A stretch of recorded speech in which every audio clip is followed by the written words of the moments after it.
The 2017 legislative session began January 9th. What can residents of the 5th District expect from lawmakers this session? Well, this is the first year of our two-year cycle. This is a long year. It's scheduled to go 105 days. This is the main year where the legislature will write the state's operating budget that lasts for 2 years. And we will be down in Olympia for extended lengths of time, working committees, working all the issues of importance to constituents and to the state.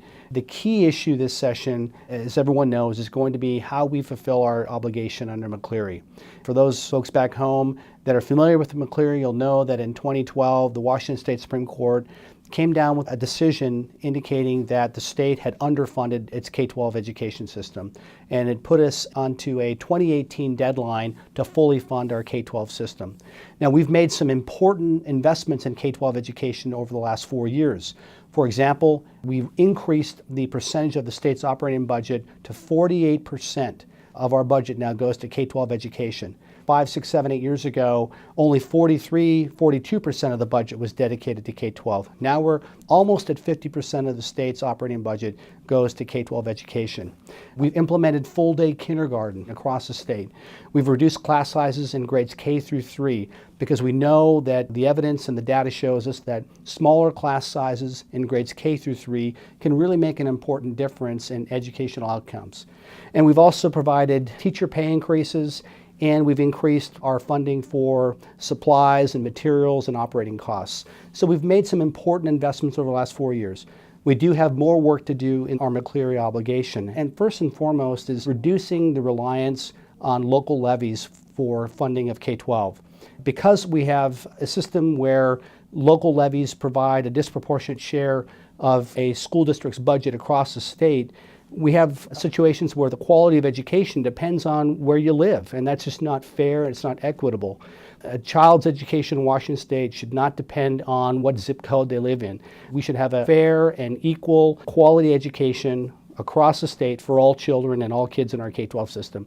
That's the key thing we need to focus on, and is how we reduce the reliance on local levies and ensure that we have a uniform and equal and fully funded K-12 system. And I'm looking forward to rolling my sleeves up and working with my colleagues on both sides of the aisle.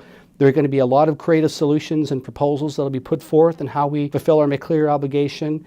There'll be differences of opinion, not only between Republicans and Democrats, but between the House and the Senate. And so we're going to have to reconcile a lot of competing opinions, a lot of different opinions and proposals, and finally get to a compromise solution, hopefully within our 105 days, that fully funds our K-12 system in accordance with the McCleary rule and provides for going forward a sustainable and equitable funding mechanism.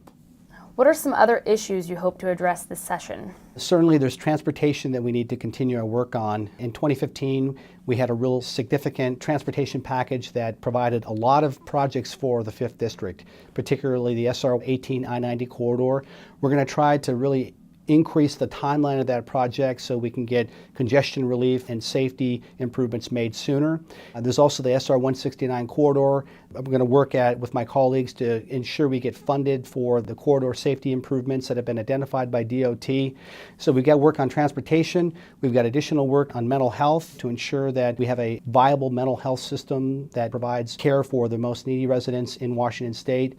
And so there are lots of things on the table. I just want to let everyone know back home what an honor it is for me to be able to represent you down here in the 5th District. I value your comments and opinions, so please don't hesitate to contact me either via phone or email.